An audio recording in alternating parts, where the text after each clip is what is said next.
This is Kevin Menn with Outside the Games. We'd like to welcome you all to our show. We are here on live on location here with Dontae McMillan. Yes, this is the Dontae McMillan out of Sealth High School, class of 2019, running back. This was a player that obviously they had reached their divisional champs out of the 3A Metro Sound bracket and conference. And we thank you for you being on our show. No problem, man. That was good. Nice to have you. Nice to be invited and have us with you. Okay. Well, we talked to all kinds of student athletes all over nationwide. Hashtag Student Athlete Strong. This is about stronger student athletes make stronger communities, and definitely where they serve both on and off the field. We do cover Washington, Oregon, California, and nationwide, as we've said. But yeah, we have here a special player with us, Dontae McMillan. Dontae, we talk about family life and football, and that's kind of the kind of how we talk about in this interview about these very things. First, we're going to talk about family, though. Family. Define family, what that means for you, Dontae. What does family mean to you? What family means to me is loyalty, strength, no weakness, and we unite together. And work together. And it's just like, it's like this, it's like this to me because when I have family, what do I have, Right. So I'm very blessed for what I have and what I got. That's strong. Mm-hmm. That's really strong. For you, when you talk about family, talk about how Dontae, being raised from youth into now, what was that like for Dontae? Like, it was hard, because I didn't have my parents like that. My parents wasn't there for me.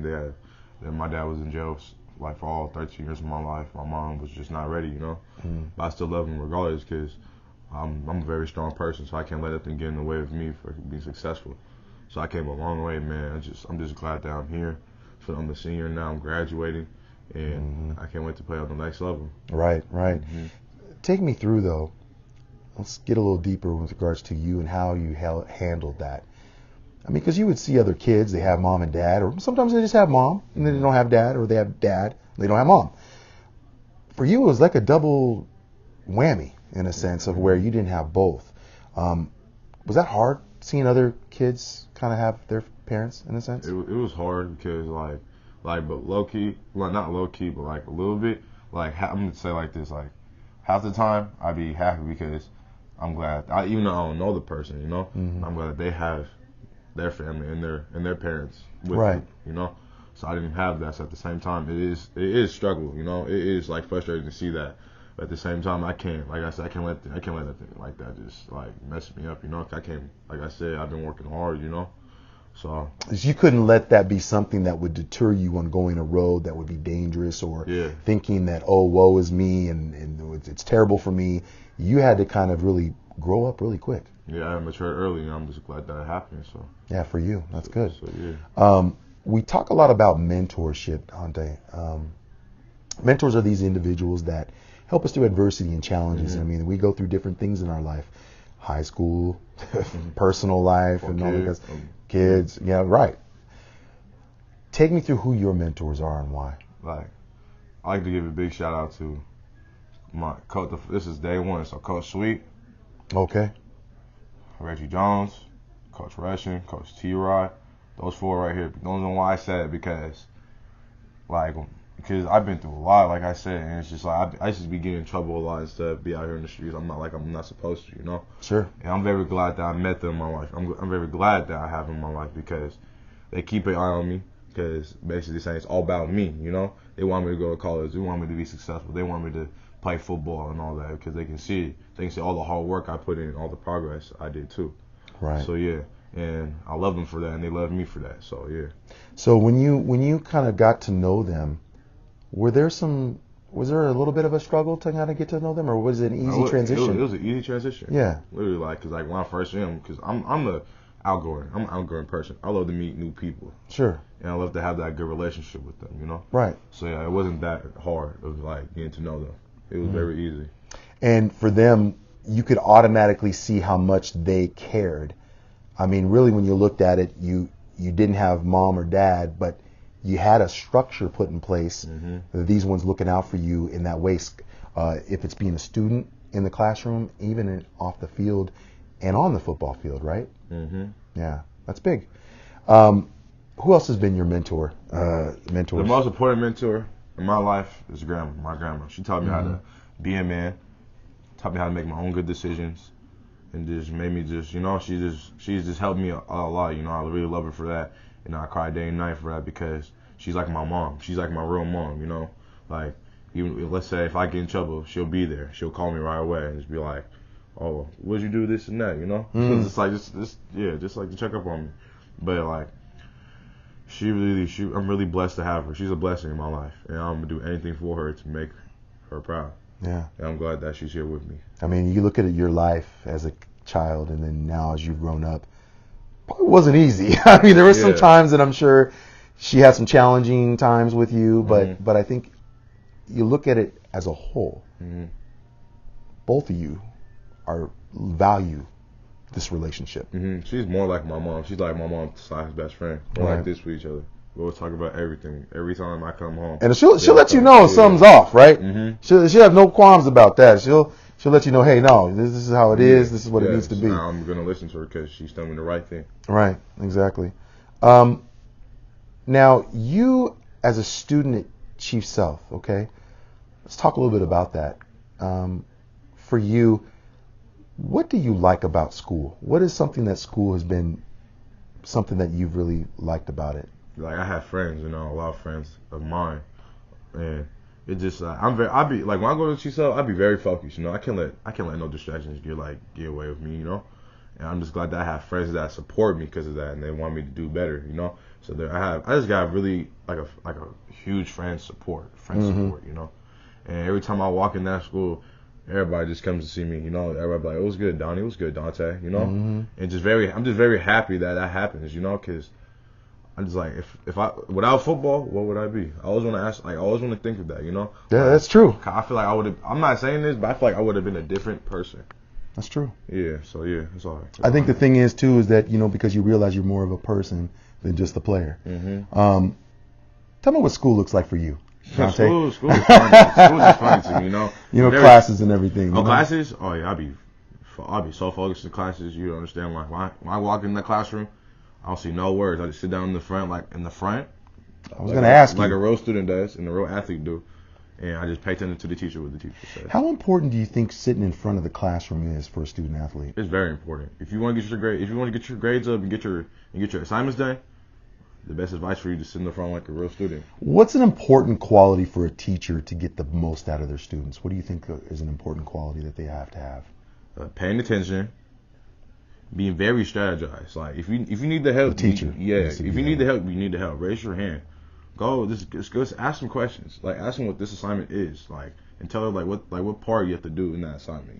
So you have to be very open with her and be very structured with the teachers. That's how I do. Yeah. For you as a student, though, how do you have to be towards the teachers? Let's say I got this wrong, or I just think it's wrong. I raise my hand like I was supposed to and ask the teacher, how am I supposed to strategize this problem? How can I get this problem right? And she tells me like you have to do this and that, and I just understand it. What's your favorite class to take in school? My favorite class is math is not me. Math is not me. Well, there's always that for a student athlete. There's one class that they go. For me, it was chemistry. Yeah. Did not get along with chemistry. Yeah. There are those classes that you just don't get along with. You try, but it's just not your thing. Yeah, but my favorite subject is language arts. I love to write because when I write and it's all quiet, I love to think. It makes me think a lot in my head. Like what can I write about? Like about my life, football, or just school. Was writing kind of a way for you to put it on paper, kind of feelings and how you felt and what you think, and it's kind of a handy tool to use. And plus, my major is journalism. I love to write. I said, I love to write, man. It makes me think about a lot. It makes me be very creative. I feel very creative of doing that. Just writing. And when you look at journalism, there's different ways to handle journalism. Obviously, in this sense with journalism, and this is kind of where I think you're touching on this, is that you handle it right. There's integrity when it comes to journalism and how you need to handle it. Yeah. You know, what questions to ask, what not to ask, but you're creative, right? That you never lose that aspect of being creativity. For you, what would you say that is a really, we're going to talk about student athlete challenges. What for you is a hard challenge for you in the classroom right now? Or was in the classroom? Like, I'm gonna be honest, like, everybody ain't perfect in life, you know? So I had hard times to get my grades up, and it was very stressful. Like all these 4 years was, like, very stressful, you know, because I've been through the worst, you know? My grandma had cancer and all that. Oh, and, that's tough. And just, like, people that I used to hang out with wasn't the people, like, I thought they would be, you know? Like, I should hang around with bad people that's not good to me. So I had to, like, change myself and change my attitude and my matureness. Not matureness, but, like, my mindset Maturity? of hanging out with the people that's going to go somewhere in life and just, you know, just move on in life, you know? Was that hard to do for you? It was hard. I mean, because you're talking about breaking friends, right? These are people, the crew you used to hang with, and now they're no longer crew, and it's kind of like, okay, now you kind of disassociate yourself. Even with peer pressure, sometimes that's looked at as being, hey, you know, you kind of act like a punk. You know, why you gotta, you know, not be friends with me anymore? But I have to why tell can't them we that, though, because I'm 100%. I tell people, like, I'll be 100 with people regardless, you know. Yeah. And at least they understand that. So I'm not worried. I'm not tripping about it. I'm just glad that they understand that what I need to do and what I need to prove on. Yeah. And see that they respect that, right? Obviously, your feelings on that. No, that's true. What do you think it is for a student athlete today with regards to some of the student athlete challenges? This has been a big one that some have talked about, time management. trying to figure out, okay, I got this to do, but then you do have to focus. But do you find that sometimes time management can be a difficulty thing for It's a students? difficult thing because, like, you know, we're sitting in class just doing no work, and we doing, like, let's say we're in class for like 2 more minutes, you know, and you try to get something that's like a big like assignment, and it's gonna get your grade really, like, up to that score, you know. Right. It's just very hard because there's a lot of people in school, you know. They can't, like, every day teachers can't help because they want to help other people. Right. Because they think that, as our mindsets, that we can do it on ourselves because we learn so much, like, out of this classes, out of the subjects. Right. Yeah. No, yeah. How is social media? Is that a difficult thing for student athletes to handle today? It is. Like, not for me, though, because I barely be on social media because I don't like to post a lot of stuff, you know. Yeah. Like, that's just not me. I don't like posting some dumb stuff. I'm not like that. I'm way smarter than that. But I feel like social media is hard for athletes because what happens if they accidentally, like, said something they didn't mean to say? Mm-hmm. And that just gets out. Let's say it gets out of hand and just goes, like, around people, and they're gonna keep, let's say, retweeting it, sharing it. That's a bad effect on them, on us, you know, because we need to be smart. We need to make smart decisions. Well, it's almost like this, and some have said this. Some student athletes have said this, is that it's almost Twitter's like running your own business. It's your trademark. It's your business. It's who you are. Dr. McMillan, when he puts something out there, it's got to be positive. It's got to be something that's going to uplift, not negative, because, again, that's all about you. It represents you in some aspects. So when you put something out there, but here's the other thing. What about people you follow? There are some of that, because those tweets are in line with yours and are on your timeline. So even those that you associate with, even on Twitter or social media, do you think that sometimes could be a problem for some? It could be a problem, but like I said, I don't barely be on social media. I'm just a chilling guy. I like to stay at home, spend time with my family. You know, that's like the most important thing before I leave. You know, so I don't be on social media like that. Yeah. With being a student, let me ask you this. With the class load you have right now, how are things going with you as a student right now with your class load? Like, my classes, like, I'm doing good right now. You know, I've been very focused. I got all A's and B's right now, and I still got to get them up because what my goal is for my last year of high school is to get a 4.0. Keep going for that. Yeah, that's been my goal since day one, since freshman year. Even though I started improving. I started off bad freshman year, started off a little bit good sophomore year. Junior year, I did good. I ended at a 3.4. Oh, nice. Mm-hmm. Is Dante McMillan a good test taker?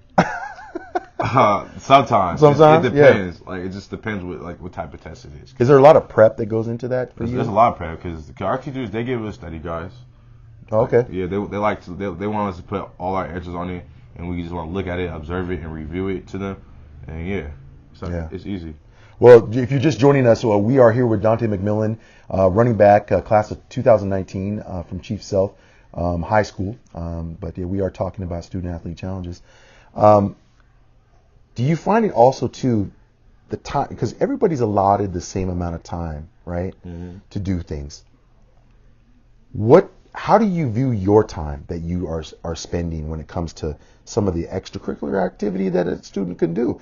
There's a lot of things that students do in high school, right?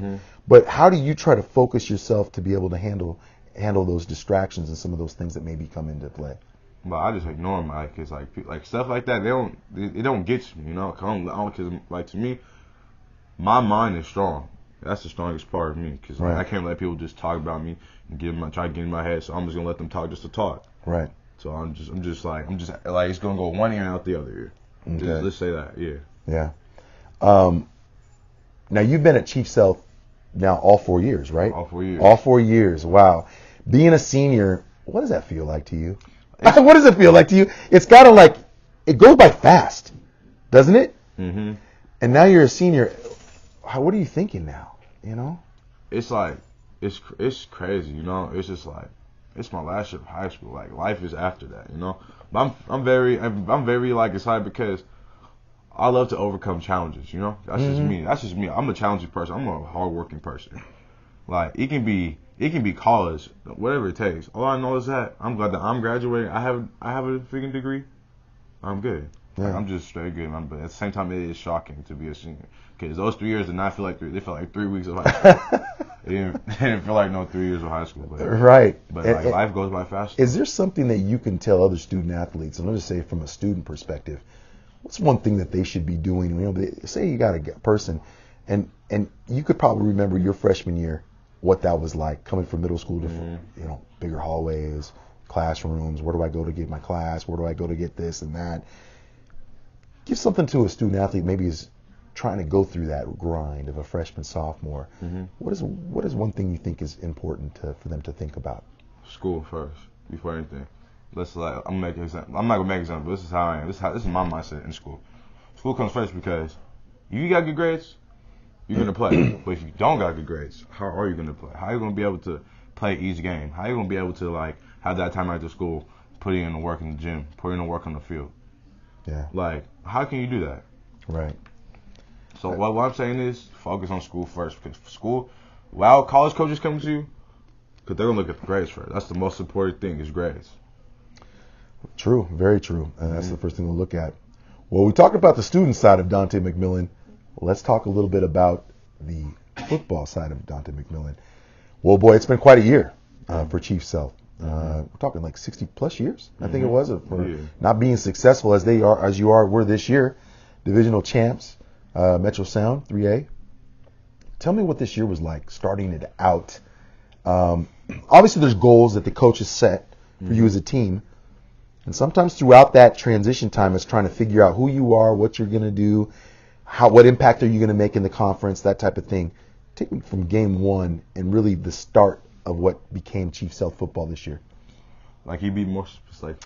So, like, for example, like what was it about this year that you found to be, was it hard? Was it easy to start this year? Take me through the first practice, or take me through that time of the beginning of Chief Sealth. Let's start with workouts. Summer workouts. You know, barely people showed up. It was only, this is the craziest part. It was like only like 5 of us. Just you know, wow. It was just 5 of us. You know, because everybody wasn't consistent. You know, and I got frustrated with it because what team, what do we have? You know, and like it's just crazy that people just don't. But I ain't from white football ain't for everybody. You know, right. So like to me as a leader. Everybody looks up to me, you know. So I just want to tell them that I asked them, why would you guys come to practice? What's the issues? Like, you know, y'all ain't come to practice every day, or not? Y'all not communicating, because communication is key. Without communication, who's gonna know what you're doing? Like, what are you doing right now? Like, you know, like where you guys at? Like, are you guys like with family, or y'all like having a family issue? Like, you have to be more. Yeah, like I said, communication is the key. Yeah, it's communication, in tune with one another of what's going on. So, do you feel that you got the most out of this year?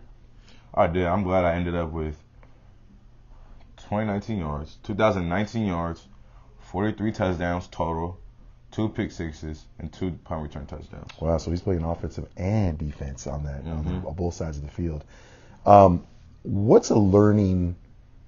What could you take for this year that you really learned about yourself as a player?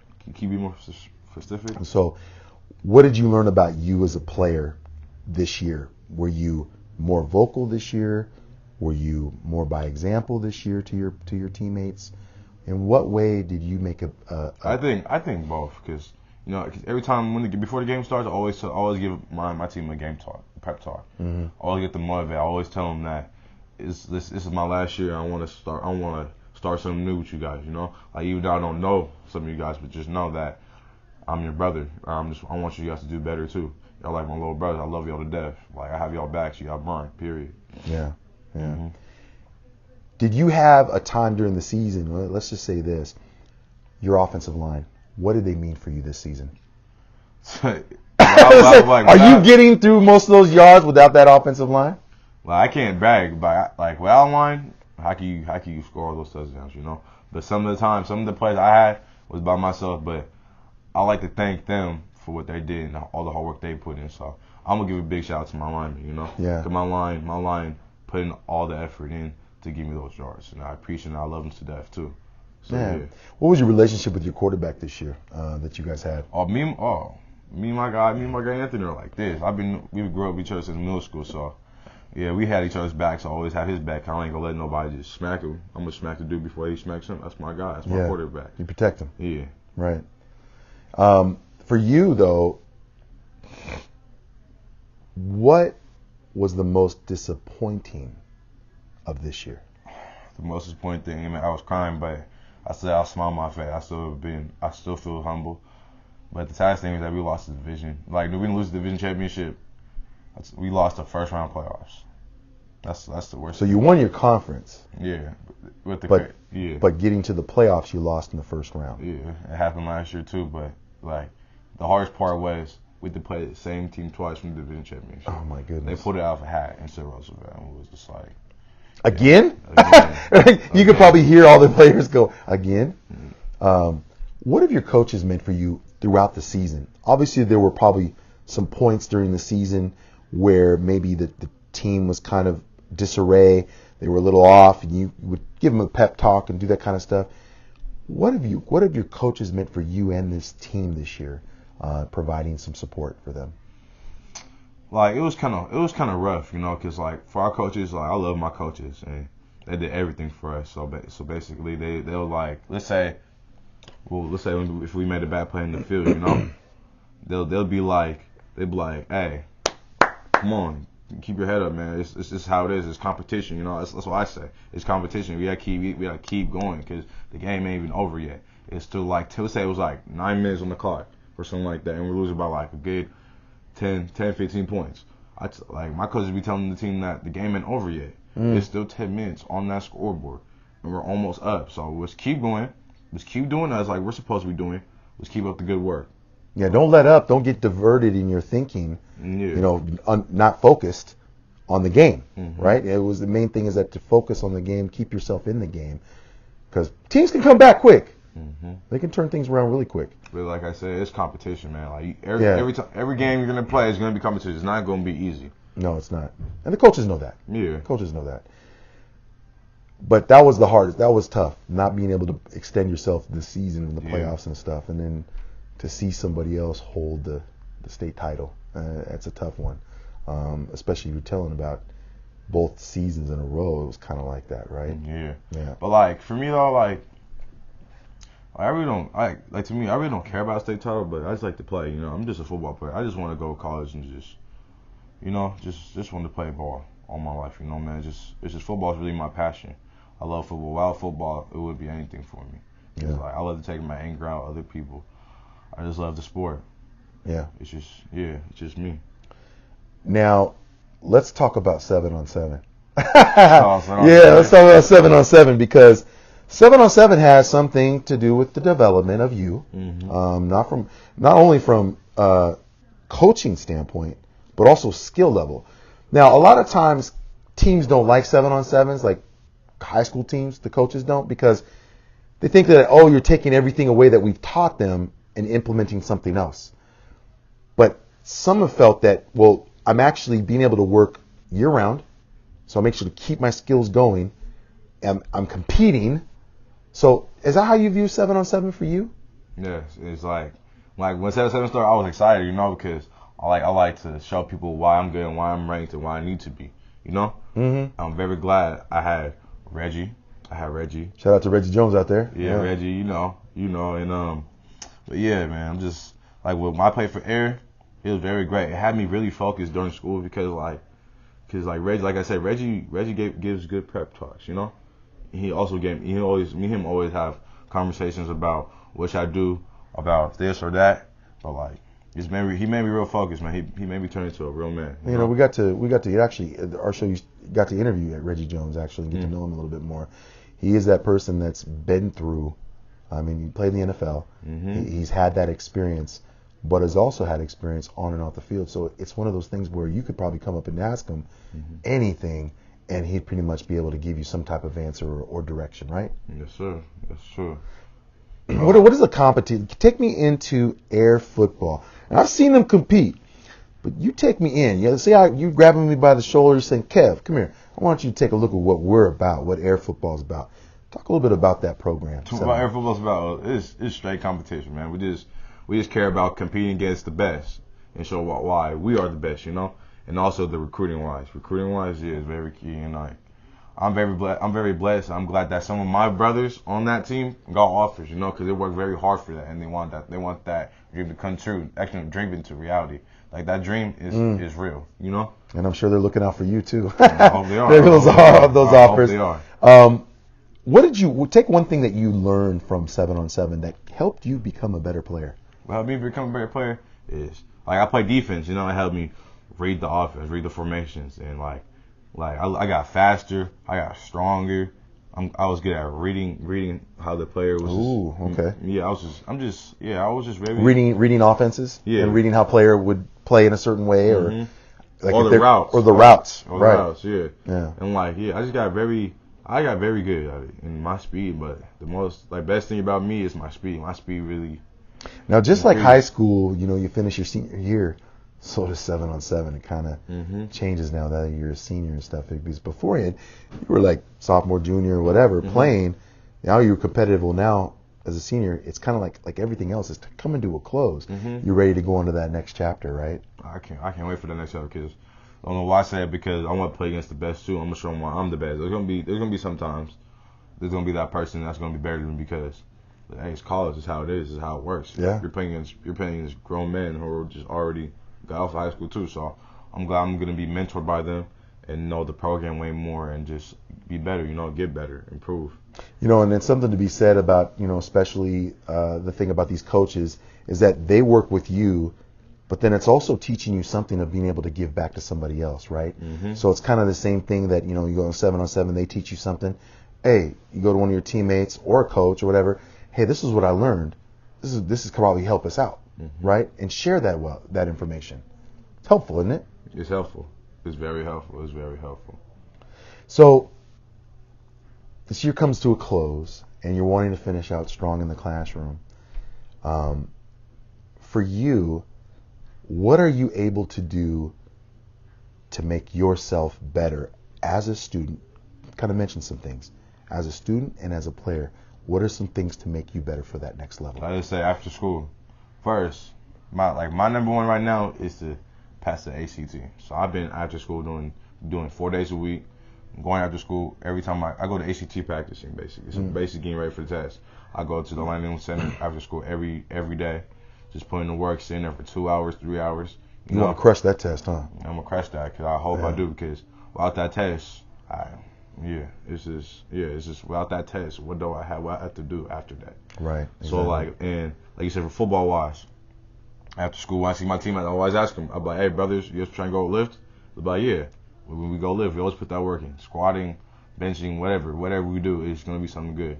Yeah, because I think there's two things on the next level. One is in the school, you had teachers, now you have professors. There's a step up in that next level, And then especially when it comes to competition, not to say that Dante McMillan is running away from competition, but the competition is different from a standpoint of now you got a lot of other players that were good like you in high school that you're going against in conferences, in college. So that's kind of a thing for you, working on yourself, working on your body, but also your mind and your academics. So obviously that's a complete package that Dante wants to put together, huh? Yes, sir. Yeah.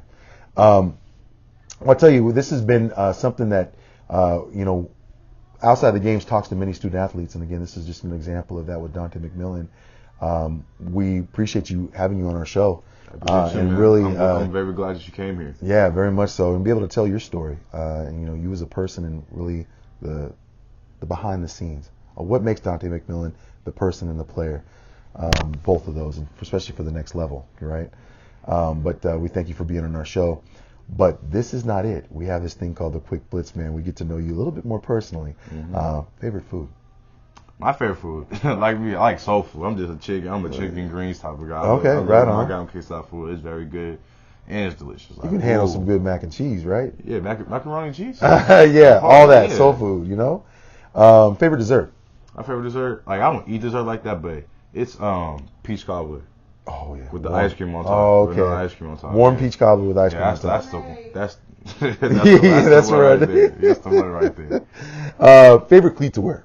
Favorite cleats to wear? I love to wear Adidas and Nikes because with Nike, very styling.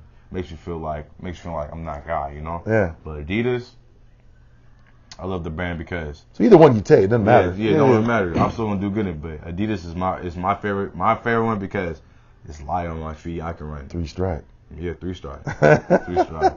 And I can run way faster. I run really fast. Feel fast in those things, huh? Yeah. What's your favorite shoe to wear? My favorite shoe to wear. I'm a Nike type of guy, so I like the Nike Vapor Maxes. Vapor Maxes, yeah, yeah. Both of you and I have them on. They can't see it, but we both have them on. They don't know. They don't know. Favorite musical artist right now you're listening to? Roddy Ricch. Okay. Favorite track? Every Season. All right, man. You pulled that out quick. This is a real deal.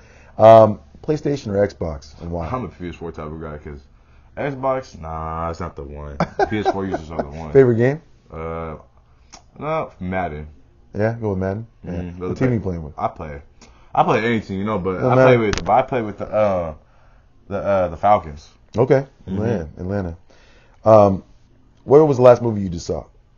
The last movie I saw was like 2 days ago. I seen Creed 2. Oh, how'd you like that? It was crazy. Like that movie was really something else. Yeah, it's so sad because Apollo Creed, his father died in fighting Drago. Yeah. But his son had to get that revenge. Not the revenge, but like to prove himself. Prove himself that he wanted. Basically, he gave respect for his dad. Yeah. He recommended to those. Yeah. Creed 1 and 2. Actually, really, really Creed well 1 and 2. Yeah. Really well done. For you, what kind of car would Dante McMillan want to drive if he could drive a car? Oh yeah, so I'm getting a car in 2 months. I'm getting a Charger. Are you? A Charger. Okay. All right. What color? It's like dark blue tinted. Okay. Tinted windows. So people will know when Dante's rolling down the street. Yeah, because when I'm sliding through, I'm gonna be like, look at this. Look at this. Right. Are you a shorts or pants guy? It's whatever. I like to be stylish. I'm just a swaggy type of guy. I can rock anything. Yeah. Apple or Android, and why? Apple. Have you ever had an Android phone? I had an Android phone. Like when I was like middle school. I don't know why I don't like Androids because it's just the digital camera. Oh really? And they always and they always be tweaking like certain times. They always be tweaking certain times. And they always freeze up. Like when you're on your phone, they freeze up, and you'll be like, oh my god! Like I have to wait here for like a good 10, 15 minutes. But Apple, I love Apple because it's just like the technology is so like brand new and just so like strong, and there's like so many like stuff for Apple that people just don't know about yet. Yeah, very true. Let's get serious on a couple things. First one is, if you were running late to somewhere and you needed to let somebody know you're running late, would you call or text, and why? Oh, call. Like a room because texting, they're not going to see that till like, let's say, they're not going to see it till like later on. I'll rather call because so they can know right away, and they'll be like, okay, make sure you be on time here because you know you're late. You either be here like, let's say be here before like 10, 15 minutes, and you're there before 15 minutes. One thing, if you could change in the world, Dontae McMillan, and have an influence on in the world today. Like in general? In general. If you had an influence on one thing and you could change in the world, what would that one thing be? The president. Those are why I said that, because it's sad that like what's going on in life right now is crazy. Like the wall. Like Donald Trump wants to build build the wall, but the Democrats don't want him to because that's wasting money. Mm-hmm. And just like that's bad for them too. Like they're going through stuff too. They have to go through drug wars, gang wars, and the environment over there is just terrible. And it's just sad to see that. So that's what I'm saying. If I had all the money in the world, I would change that. I'll make the world equal to between unequal. So basically, I don't want the world to be unequal. I want the world to be equal. I want everybody to have peace with each other. Makes sense. For you, if you were given $50,000, when we talk, sometimes you got to think business, right? Mm-hmm. Entrepreneurship is huge. Mm-hmm. You see major corporations, Microsoft, Apple, Mm-hmm. Amazon, Netflix. But when you talk about small business, that's where the grind really happens. Mm-hmm. If somebody handed you $50,000 to start a business, what kind of business would Dontae McMillan start? I would start my own facility. I'll start my own football facility. Training. Because because like I love kids. I want to train them where they can be the best. And would it be a little bit of the fact of what you went through during your childhood Yeah. to kind of give back to somebody else? Yeah, right? because I want the kids to feel like they're something important and they feel special, you know. Because a lot of kids out here don't have life like that. They don't have parents like that. They don't have like this, you know. They don't have a house. So I just want to do everything I can to make them put a smile on their face, you know, make them happy and just do anything. If you had to travel to a destination spot somewhere that was just numero uno on your list for a destination spot, vacation spot, where would that be? Malibu. Malibu? Malibu. California. California. Okay. All right. The heat. I just need that heat on me. Cause I'm a summer baby. I'm not no winter. No, I'm the summer one. So it's been a little bit of a struggle here. A little bit. It's a little cold. Like, I mean, it's like 30, 40 degrees and the sun's out, right? Yeah, it's just crazy. Like, how can 34 degrees have sun? Right. Last question for you, okay? I know you'll get this right because you're a senior. What would you prefer? Let me slow this down. Would you prefer a Rice Krispie treat that doesn't have a lot of butter or marshmallow in it, or would you appreciate being on Outside the Games? What would you want? You'd want to be on where? Outside the Game. Of course. Who wants a Hard Rock Rice Krispie treat? And you know what I'm talking about. You don't put enough butter in them. You don't put enough marshmallow in them. Those things are hard to rock. You let them sit there for a while. You try to cut that thing, it's like cutting mortar. All right? Cutting like a brick. So he knows what it's all about. Outside the Games, again, this has been Dontae McMillan. This is an athlete that is not only good on the field, good off the field, and as a person and player, very talented. And so Chief Sealth was quite a year for him, division champs, but they just missed it, just being able to extend their season. But this guy's hungry. Not only is he hungry in the classroom, he's hungry out of the classroom and on the field and play the game of football that he really, really loves. So if you haven't heard Dontae McMillan, you better hear it. Open up your ears because this is a player that we're going to be hearing from down the road at a major college program. You can believe that because he's determined to show people, he's got a chip on his shoulder to show people what he's all about. We appreciate, again, being on our show. It's been a pleasure, my man. Dontae McMillan. I'm glad you came here. Oh, it's been a pleasure. And this has been Kevin Mann with Outside the Games. We appreciate it. Thank you for watching. Good night. Good night.